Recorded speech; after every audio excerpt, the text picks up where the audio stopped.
एक तरह से देखें तो कल भारतीय बाज़ारों में जो क्लोजिंग देखने को मिली है, वो पॉजिटिव क्लोजिंग ही हम कह सकते हैं।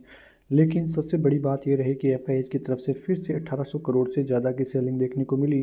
वहीं डीआईआईज़ लगभग 1600 करोड़ की बाइंग करते हुए दिखाई दिए। तो यदि कुल मिला के देखें तो एफआईआईज़ की फिर से सेलिंग का आना थोड़ा नेगेटिव यहाँ पे बाज़ार के लिए साबित होगा, क्योंकि जिस प्रकार से एफआईआईज़ ने अपनी बाइंग स्टार्ट की थी, लग रहा था कि भारतीय बाज़ारों की तरफ से उनका आंकड़ा और भी ज़्यादा बढ़ता हुआ दिखाई दे सकता है। लेकिन फिर से उनकी तरफ से सेलिंग का आना थोड़ा-सा नेगेटिव पॉइंट भारतीय बाज़ारों के लिए सोमवार को तरफ से देखने को मिल सकता है। लेकिन फिलहाल भारतीय बाज़ार 24,700 के ऊपर की क्लोजिंग देते हुए नज़र आए हैं, और यदि यहाँ से 800 के ऊपर जाके टिकता है बाज़ार, तो फिर आपको 25,000 और 25,200 तक के लेवल्स तो आसानी से मिलते हुए बाज़ार में दिखाई देने वाले हैं। नीचे की तरफ सपोर्ट ज़ोन की बात करें तो आप देखें तो 24,300 के लगभग का सपोर्ट ज़ोन आपके लिए काम करता हुआ दिखाई देगा। तो कुल मिला के देखें तो भारतीय बाज़ारों के संकेत काफ़ी पॉजिटिव आपको देखने को मिल जाएंगे।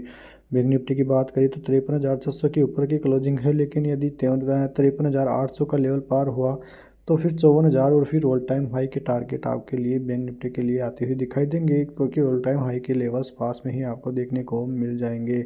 उसके अलावा आप देखोगे तो भारतीय बाज़ारों की तरफ से एक ऐसी कोई नेगेटिव न्यूज़ नहीं है जिसकी वजह से भारतीय बाज़ारों में गिरावट का मूड माहौल देखने को मिले।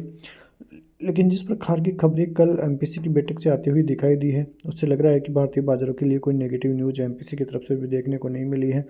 आरबीआई गवर्नर ने जिस प्रकार से स्पीच भी देती हुई दिखाई दी, आंकड़े हैं वो पॉजिटिव ही देखने को मिले हैं। लेकिन जिस प्रकार से जीडीपी आंकड़ों में नेगेटिविटी भारतीय बाज़ारों में बनी है, उन्होंने जो जीडीपी का टारगेट है नेक्स्ट ईयर के लिए और क्वार्टरली उनमें कटौती करते हुए वो नज़र आए हैं। तो कुल मिला के देखें तो फिलहाल तो भारतीय बाज़ारों के सेंटिमेंट पॉजिटिव ही आपको देखने को मिलेंगे। लेकिन आप स्क्रीन पर देख रहे होंगे बड़ी खबरें, ये जो फॉरेक्स रिजर्व है वहाँ पे फिर से एक बार कंसेक्यूटिव जो है सेकंड वीक में डिक्लाइन देखने को मिली है। वहीं जो अब ये महीना है इम्पोर्टेंट रहेगा, 11 तारीख को इन्फ्लेशन रेट के आंकड़े आने हैं अमेरिकी बाज़ारों के लिए। वहीं जो आईआईपी आंकड़े हैं वो इंडियन बाज़ारों के लिए 12 तारीख को, और 12 तारीख को ही इन्फ्लेशन रेट के आंकड़े भारतीय बाज़ारों की तरफ से आने वाले हैं। तो भारतीय बाज़ारों के लिए ये जो दिसंबर का महीना है काफ़ी इंपॉर्टेंट महीना भी रहेगा, और इस वजह से भी रहेगा क्योंकि चुनाव होने के बाद ट्रेंड ये है कि भारतीय बाज़ारों में तेज़ी का मूड माहौल रहता है। अब ये देखना है कि ट्रेंड बदलता हुआ नज़र आता है या ट्रेंड में काफ़ी ज़बरदस्त तरीके से तेज़ी फिर से देखने को मिलती है, क्योंकि फ़िलहाल जो सेंटिमेंट्स है वो अमेरिकी बाज़ारों की तरफ से भी पॉजिटिव ही देखने को मिल रहे हैं, और भारतीय बाज़ारों की तरफ से भी पॉजिटिव ही देखने को मिल रहे हैं। अब सोमवार को ये देखना होगा कि किस प्रकार से भारतीय बाज़ारों में मूड माहौल बना रहता है। तो ऐसी खबरों के साथ बने रहिए हमारे साथ, तब तक के लिए जय हिंद, जय भारत।